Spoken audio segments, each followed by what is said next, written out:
All right, everyone, ready to dive in. Today, we're looking at India's economic future and trying to figure out what's really going on. Yeah, sounds good. We've got a couple of interesting articles to dig into. Hmm. One from Economic Times that paints a pretty optimistic picture of India's economic prospects, Right? and then another one from FinShots that takes a bit more of a balanced view, looking at both the positives and the potential pitfalls. Yeah, for sure. So the big question we're going to try to answer today is India's economic rise really as magnificent as all those headlines make it seem? Yeah, it's a question a lot of people are asking right now, especially with all the talk about India becoming, this global economic powerhouse. Right, exactly. And that Economic Times article we've got really highlights this sort of narrative. They're citing this IMF prediction that India is on track to become the world's fourth largest economy, Mm-hmm. overtaking Japan in 2025. Yeah, that's a pretty huge deal when you think about it. I mean, Yeah, just in terms of, global rankings and that sort of thing. definitely. And I think for a lot of people, it's a real symbol of India's growing economic might.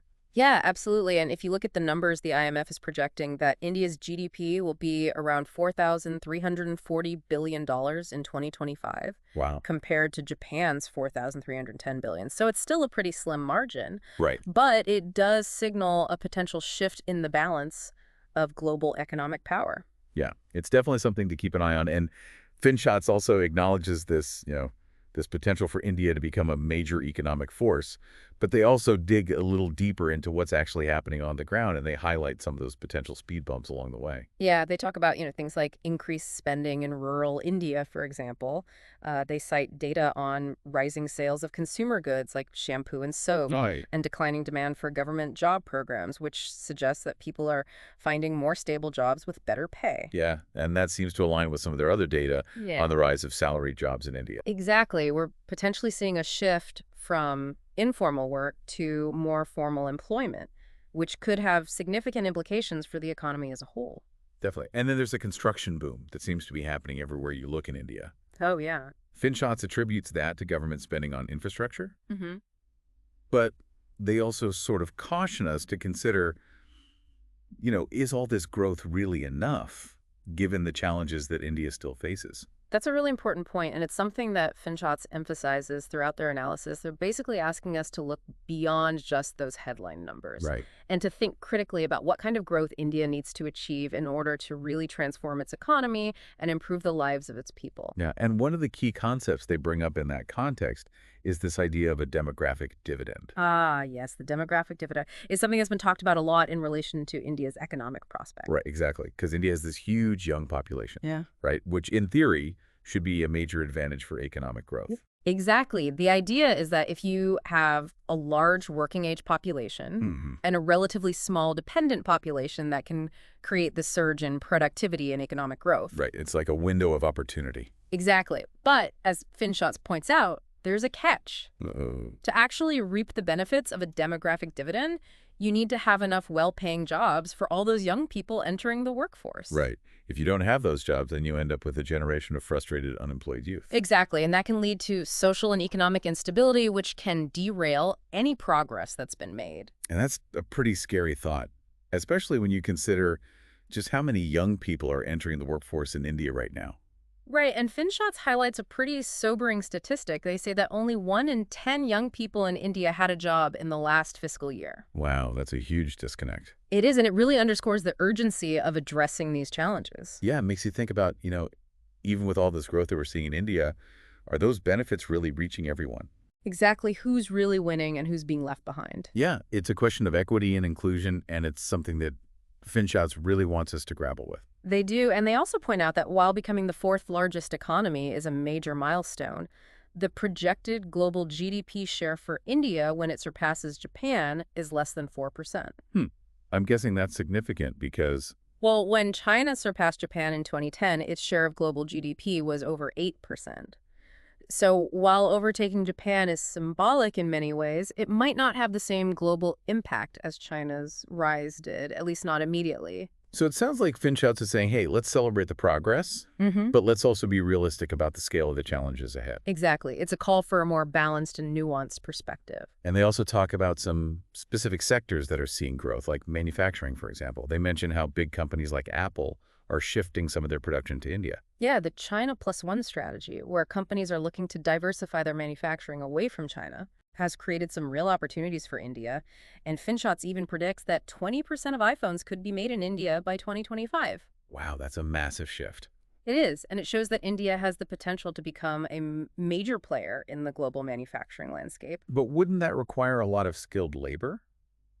Does India have the workforce to support that kind of growth? That's the million-dollar question, and it's one that FinShots explores in some detail. They argue that while the IT and business consulting sectors are booming, India needs to develop a much stronger manufacturing base if it wants to create the kind of large-scale employment that can really drive economic transformation. Yeah, it seems like they're trying to get us to think about the kind of growth that India needs, not just bigger numbers, but better quality jobs that benefit a wider range of people. Exactly. It's not just about GDP growth. It's about creating a more inclusive and sustainable economy. And that brings us to one of the big elephants in the room, female workforce participation. Ah, yes, a crucial issue. FinChots points out that it's significantly lower in India compared to China. We're talking about 37% versus 60%. Wow, that's a huge difference. It is, and it represents a major untapped potential for India's economy. So even if companies want to move their manufacturing to India, Right. is there even enough available talent to make it work? That's a key question, and it's one that policymakers and businesses need to address. What's holding women back from joining the workforce in larger numbers? Well, it's a complex issue with a lot of contributing factors: cultural norms, societal expectations, access to education and childcare. Right, lack of safe transportation. Exactly. There are a lot of barriers that need to be overcome. And it's not just about social equality, right? It's about economic necessity. Absolutely. A larger workforce means greater productivity, more innovation, and ultimately stronger economic growth. So closing that gender gap could really be a game changer for India. It could. And FinShots makes a similar point about the importance of domestic savings. They argue that India's gross savings rate of around 30% simply isn't enough to fund the massive investments needed for development. And they contrast this with China, which was able to fuel its rapid industrialization largely through domestic savings. Exactly. India, on the other hand, has to rely more on foreign investment, which comes with its own set of risks and limitations. So is India walking a bit of a tightrope here, trying to balance this incredible growth with some pretty serious underlying challenges? I think that's a great way to put it, and it's what makes this whole discussion so fascinating. Yeah, we're not just looking at numbers here. We're exploring the complex interplay of social and economic forces that are shaping India's future and the future of the global economy. Exactly. It's a story that's still being written, and it's one that we all have a stake in. Absolutely, and it's a story that we'll continue to explore right after this. It really puts things into perspective, doesn't it? Yeah, for sure. Like, India's definitely making progress, but there's still a long way to go. Right, and I think FinShots does a good job of highlighting that tension, between the excitement and the optimism, Yeah. and then the kind of sobering reality of some of the challenges they face. Exactly. And one of the things that really struck me was this idea of the ticking clock. Oh, yeah, with the demographic dividend. Exactly. Like, India has this incredible opportunity with this young population, but that window of opportunity is going to start closing if they don't address some of these key issues. Right, they need to create those jobs now. Yes, absolutely. And not just any jobs. Right. High skill, high paying jobs that can really provide a pathway out of poverty for millions of people. Yeah, and if they don't, then you're looking at potential social unrest, Exactly. political instability, Yeah. all sorts of problems that could really set them back. And it's not just about creating jobs, it's about investing in education and skills development. Right, equipping people with the tools they need to succeed in a rapidly changing global economy. Exactly, because the jobs of the future are going to look very different from the jobs of today. Absolutely. And one thing that really jumped out at me from the FinShots article was that comparison they made between employment in the textile industry versus the IT sector. Oh, yeah. That was a stark contrast. Yeah, they said the textile industry employs something like 4.5 crore people, Wow. while IT and business process management only employs 55 lakhs. It really highlights the importance of having a diversified economy. Right, you can't just rely on one or two sectors for job creation. Exactly. And I think it speaks to this need for India to develop a much more robust manufacturing base. Yeah, and that's where the issue of female workforce participation becomes even more crucial. Absolutely. If India could close that gender gap, Hmm.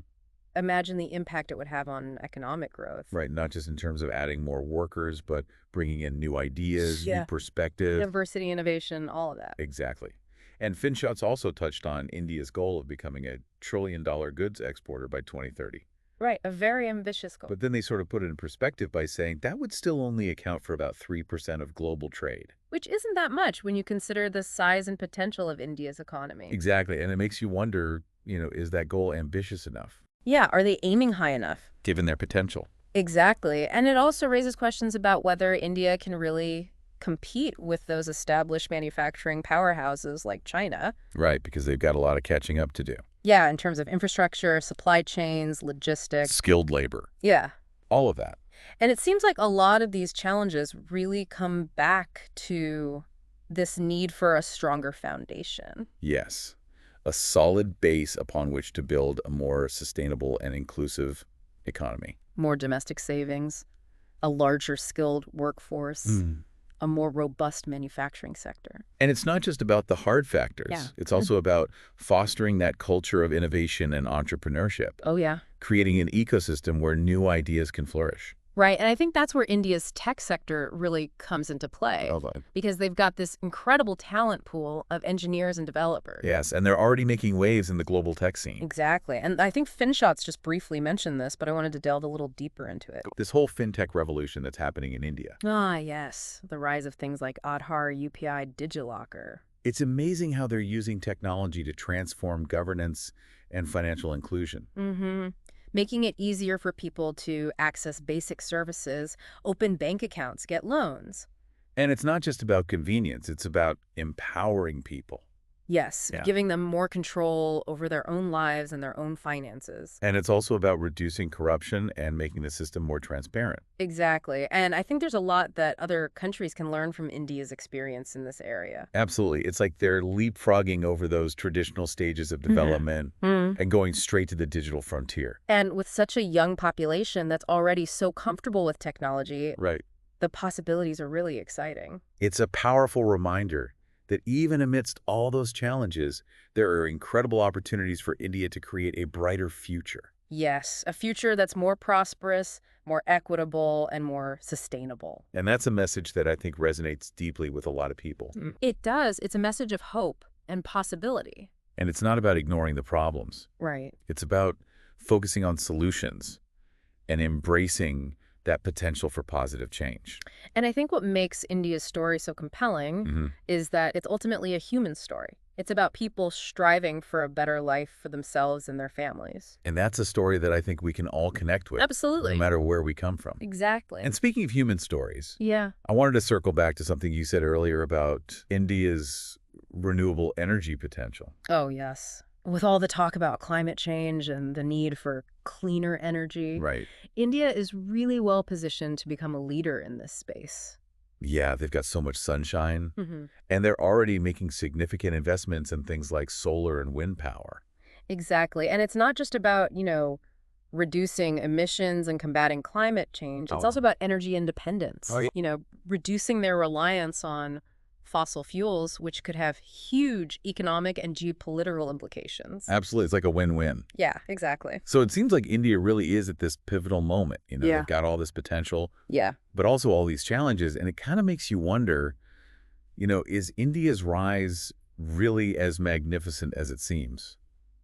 It's a question we started with, and I think after this deep dive, it's clear that it's a much more nuanced story than just looking at GDP numbers. Yeah, it's definitely not a simple black and white situation. Right. There are a lot of shades of gray. We've seen the impressive growth, the signs of progress, but also those persistent inequalities. Yeah, and the need for more inclusive and sustainable development. Exactly. It's a reminder that economic growth doesn't automatically translate to a better life for everyone. And that's where the human element comes in, the decisions that are made, the aspirations of the people, the role of businesses and global partners, all of these factors are going to shape the trajectory of India's economic journey. It's like this complex tapestry Yeah. with all these different threads weaving together. Exactly, and it's a tapestry that's still being woven. And one thing that really stood out to me from the Finshot's article was this idea of a mindset shift. Oh, yeah, they talked about that. Like, it's not just about copying what other successful economies have done. Right. It's about forging their own path leveraging their unique strengths, and embracing innovation Yeah, they really emphasize the need for India to think outside the box. to come up with their own solutions. Exactly, and to create a model of development that's tailored to their specific needs and challenges. And I think that's a really inspiring message, not just for India, but for all of us. Yeah, it's a reminder that there's no one-size-fits-all approach to development. And that each country has its own unique potential. Exactly, and I think what makes this deep dive so thought-provoking is that it's not just about understanding India's economy, it's about connecting those economic trends to the lives of real people. Right? It's about those construction workers building new highways, those entrepreneurs launching startups, those women breaking barriers in the workforce. Their stories are the real measure of India's success. Absolutely. So as we wrap things up, I want to leave our listeners with this thought. We've talked about challenges and opportunities, but ultimately, the future of India's economy is not predetermined. It's being written right now, and we all have a role to play in shaping its direction. Whether it's staying informed about the issues supporting businesses that are driving positive change, or simply having more nuanced conversations about these complex topics. Every little bit counts. Exactly. It's a reminder that we're not just passive observers, we're active participants in shaping the world we want to live in. And that's the beauty of these deep dives. We start with data and analysis, but we end with a sense of possibility, a renewed belief in the power of human agency. So let's stay curious, let's stay engaged, and let's stay hopeful, because the story of India's economic rise is far from over. It's a story that has the potential to inspire and impact us all, and surpassing Japan is a significant milestone. Yeah, for sure. But it's just one step on a much longer and more exciting journey. Absolutely. So until next time, keep diving deep.